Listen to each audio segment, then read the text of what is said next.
Hello and welcome to episode 27 of the Barndoor restoration.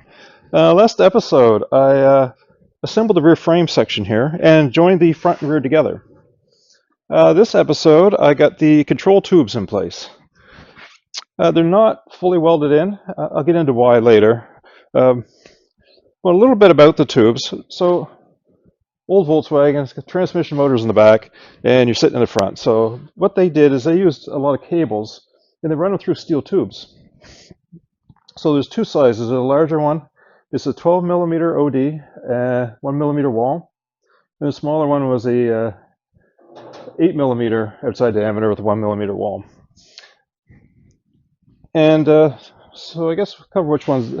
They have a clutch one, and the larger ones have like a large braided cable, whereas the smaller tubes had just a single strand of like a springy wire. So anyway, the clutch tube actually just ends here with this frame, and then the cable is bare sticking out. And it just comes through the top hat, and then through the cross member, and through the rear floor support. It ends here. Now, the clutch has what they call a Bowden tube on it, and that sits on the end. And then this end goes into a bracket on the transmission. And what that does, when it sets in there, it should be bent. It should have at least a minimum of an inch of offset. And the reason that's there is to stop the shutter from the clutch. So if the clutch cable went straight from here to the release arm, the transmission is mounted in rubber, so if it moves, the length of that cable might change slightly. And you can get an oscillation where as it, say, shortens, it loosens the clutch, drops back, binds, loosens, and you can end up with a shutter. So what this does is it sets in there bent, so it makes the cable bend. So if the transmission, say, moves ahead slightly, it just bends more, but it makes the cable bend also. If it moves back, it straightens, the cable straightens. So the transmission can then move around a bit without affecting the length of the clutch cable. Now, I need to trim this the correct length. I'm going to fit the transmission and make sure this has the right bend in it before trimming. Mine was rotted off, so I don't know the exact length of that. Okay, next, park brakes. So park brake lever in the front, in here. Two cables hook. They enter the tubes there. The tubes over the center actually bulge up underneath this to make room for the tie rods, because the tie rods are set high on the barn door.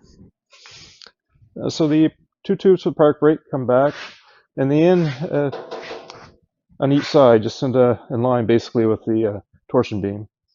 And then there will be a flexible tube from there to the backing plate with a cable in it. And these will get welded to the cross members from underneath, and also to the top hats from the top. Another thing to note, on the barn door, these are below the floor. On later splits, they actually went through the I-beams. In fact, the I-beams had 3 holes on each side, and then it would go through the inner hole, the middle, and the outer hole as they come along. These go underneath the floor. In fact, they step them down with these brackets that hang off of here. And that allows the other tubes to go over the top of them, so it stays down below. So that's something that's unique to the barn door. I don't think they use that post barn door, but and next, the accelerator. So it's an 8 millimeter tube, just ends up here, points directly at the accelerator pedal, and basically straight back, a little tip up in the back, and ends here. And then the cable just kind of stretches up to the motor.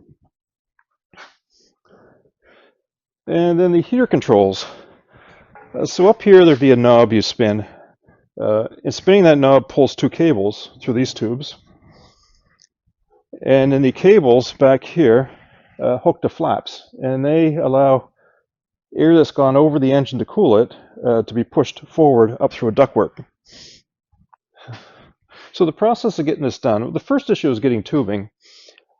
Getting the metric tubing is not easy here. Canada's officially metric, but Most of our stuff is not. Our raw materials are not metric. So I ended up ordering this from a industrial supply company, McMaster Car.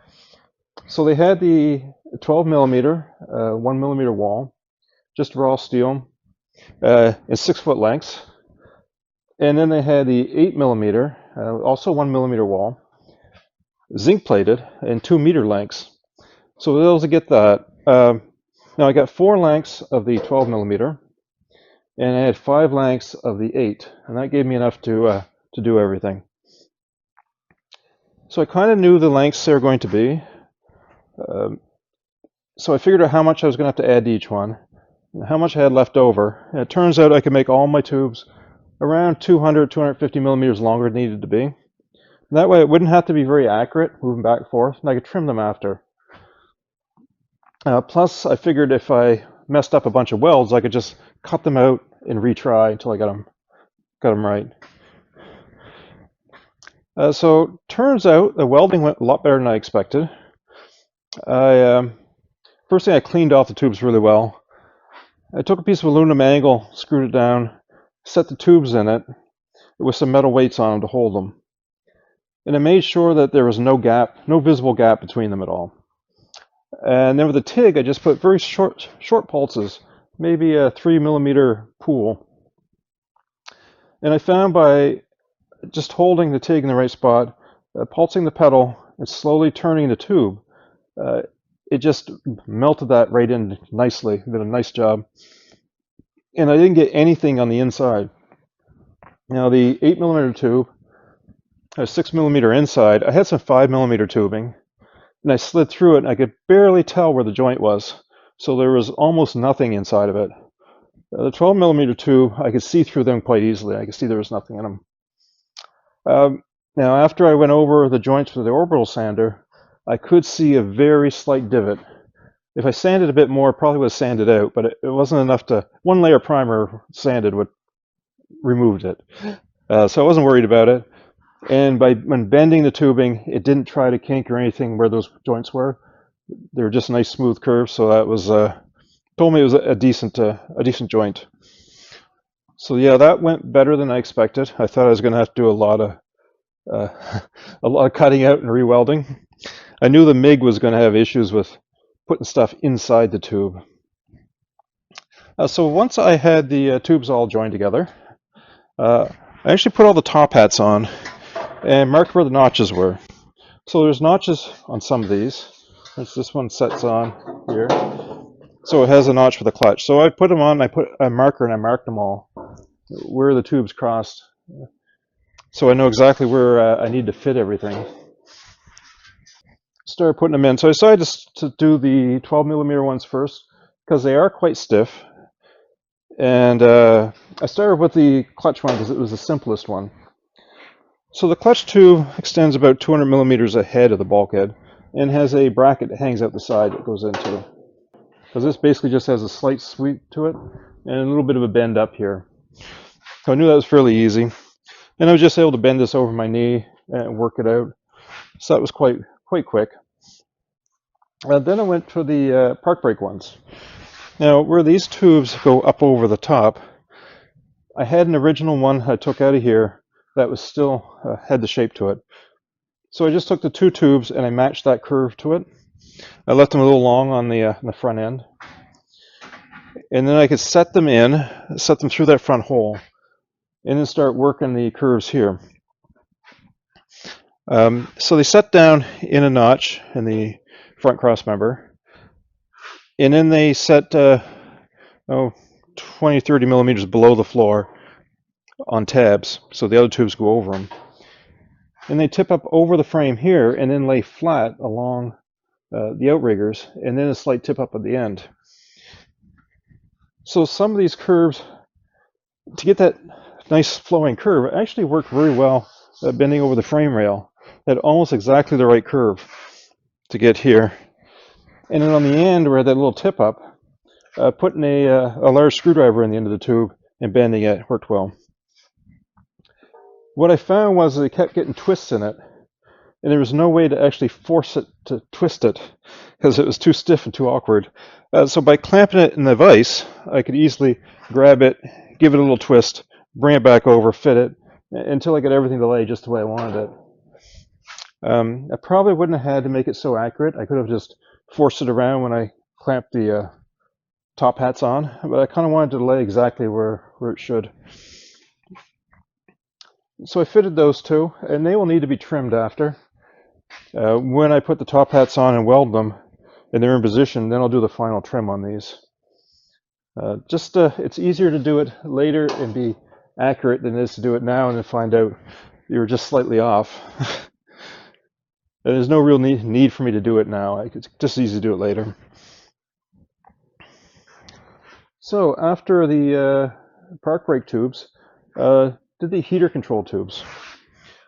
So they come out through a floor here, because in this cover there's a tube they slide into. There's a knob on it. When I did the episode on rebuilding this panel, I mentioned that there's this large oval hole they come up through. It had two plates with two half circles cut in them that went up against the tube to seal it off and was welded in place. Now I left those there. If I had taken them out, it would have been a lot easier to do these ones because it's kind of tight when they slide up through here. So I put the curve in that I needed, and then started working back here, but you couldn't slide them back and forth because on this side it goes under the torsion beam and then through a hole in this plate. The problem was you couldn't slide this up through the floor enough to get it under down here. So what I ended up doing is sliding it out through this where the frame curves up, and then pushing it down under, forcing it up through the hole, putting it back, and then getting it in and up through this hole and pulling it forward again. The tube was thin enough that I could kind of work it after to get it the way I wanted it. It was a bit of a tricky process, but it worked out. I'll trim these when I set this cover down to get them trimmed exact. I did make a little guide that sits here and tells me exactly where they're supposed to be, the angle, and where they're going to be cut. But I won't cut them till after. Oh, yeah, I made the little loops. They're just made of a 20 gauge steel, and they weld up to the torsion beam up underneath, and then there's ones a bit of a curve to them, and they weld on back here onto this tube, just with a little weld on each side.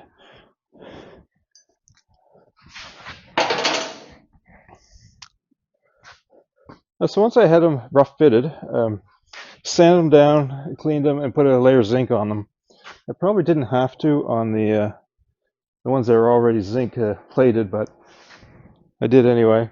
Oh, another thing I should mention, I did manage to get all the joints set inside of tubes. So the let's see, which ones we got here. Oh, the two heater ones, they join here, and both park brake ones join here. The clutch joins underneath the floor support, and the accelerator joins here.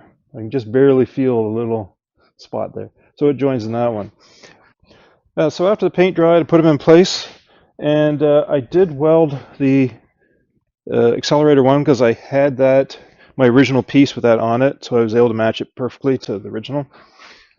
I didn't weld any of the others. This one, I'm going to have to probably adjust it a bit to get this exactly where I want it in the right length, and then after that I'll weld it.